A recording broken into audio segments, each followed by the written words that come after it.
Hi guys, and welcome back to a new episode of Tech Tuesdays with your host Royd. In today's episode, we have an exciting update about a camera that we spoke about in a previous video. But before we get to that, don't forget to subscribe to our channel guys and hit that notification bell so you stay updated on future videos.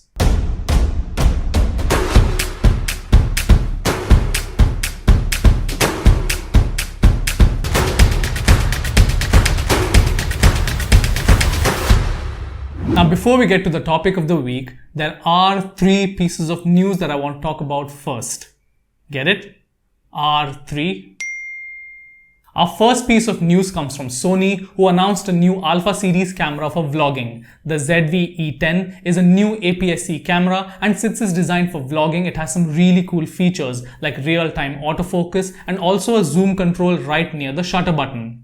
Now, if you've ever done any form of vlogging before, you know that it can be really awkward to hold the camera in one hand and then control the zoom on the ring with the other, which is why this zoom control that's near the shutter button, I think is an amazing feature. And none of those weird tilting screens that we see with other cameras. The ZV-E10 has a proper, fully articulating LCD screen that you can turn around to face yourself, which makes sense considering the camera is designed for, well, vlogging. Another important feature for vloggers is good quality sound. So this camera has a 3-capsule microphone that is designed to follow sound around. And if you want to really get fancy, you can even attach additional audio equipment with the hot shoe that's on the camera. So Sony really have thought about everything. Some other really cool features of the camera are a background defocus mode that blurs the background and keeps the focus on the subject, and also a soft skin mode. But the feature that I really like is that you can use the camera for live streaming by using a computer or a smartphone, and also you can use the camera as a webcam to make your Zoom calls super fancy. The camera can record up to 4K video at 30 FPS and also Full HD video at up to 120 FPS, and also shoots 24 megapixel photos. Apart from vlogging, I feel like this is a really good general purpose camera as well. You know, for things like personal photos and videos, holidays, family events, parties, etc. Now this camera is super small and light, so you can easily carry it around with you and you can get much better content rather than using something like your smartphone camera. Our next piece of news comes from DJI, our favorite drone company. Now, after the success of the Mini and the Mini 2, DJI have now officially launched the Mini SE. Now, sadly for us in India, the launch is only in the US right now. The Mini SE kind of replaces the Mini as the entry-level beginner-friendly drone in the market.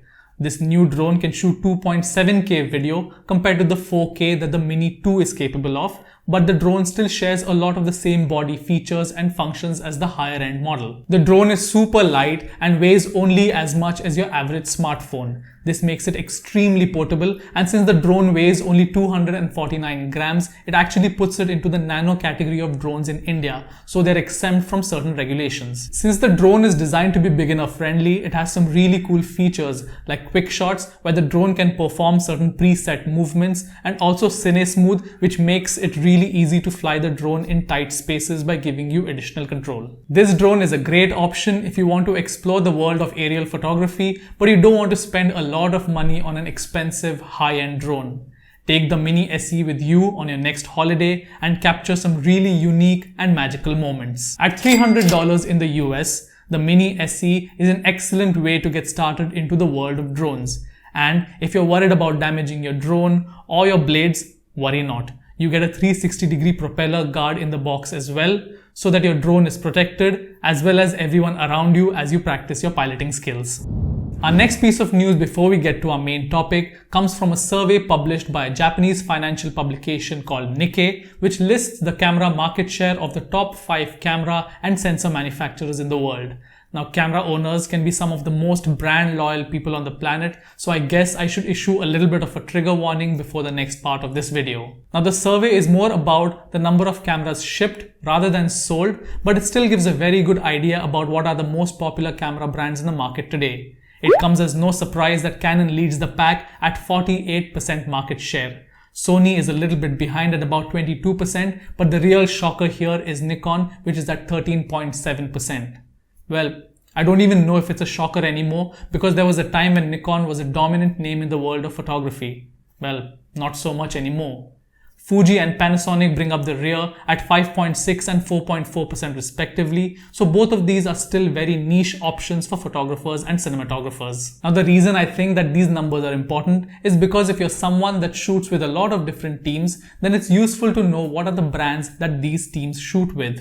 If you use the same brands as them, then it becomes a lot easier to exchange things like lenses and accessories. The survey also talks about CMOS sensor manufacturers, and here Sony absolutely dominates the market with a 49% market share, followed by Samsung and OmniVision at 20 and 12% respectively. I mean, this is no surprise. Sony makes amazing sensors, and this is the major reason why their cameras are so popular with photographers and cinematographers. Of course, you should take this survey with a grain of salt. You should not buy a camera brand only because it's the most popular one in the market. Pick a camera that works for you and suits your needs best. At the end of the day, it's the person that's using the camera that matters more than the camera brand itself. And now for the topic that you've been waiting for. Photographer, YouTuber and Canon ambassador Peter McKinnon recently uploaded a video where he showed off not one but two Canon EOS R3s, and boy am I jealous. The camera looks absolutely stunning, and the thing that really stood out for me was the new grip on the camera. It looks like this camera will be a joy to hold and shoot even on long shoot days. Now Peter did say that Canon isn't allowing him to show any photos or videos taken with the camera, so instead he goes over the physical features like the size, weight, grip, buttons, etc. Now compared to the 1DX, the R3 is considerably smaller and also a lot lighter by almost half the weight. In a previous video that we had made, I spoke about the EOS R3 and the exciting new eye tracking AF technology. Peter actually explains his experience using it in his video. You have to calibrate the camera with your eye, and once you do that, you get these crosshairs that track your eye and focus where you look. Really cool. The camera also has a vari-angle touchscreen LCD, which is super useful when you're shooting from awkward angles. The camera can do a really cool 30 FPS with the electronic shutter, which is just insane. It's like you're shooting a movie but with raw photos. Now Canon are being extremely secretive with the R3 right now, but we are all impatiently waiting to see what the real world photos and videos from this camera are like. There are also rumors that the camera may have been used at the recently concluded Tokyo Olympics. So, will we get to see some photos and videos taken with this camera there? Well, I guess we'll just have to wait and see. That's all in this week's episode of Tech Tuesdays. Let us know what you thought of this video in the comments below, and also share it with more people so we reach a larger audience. Thank you so much for watching guys, and I'll see you in the next one.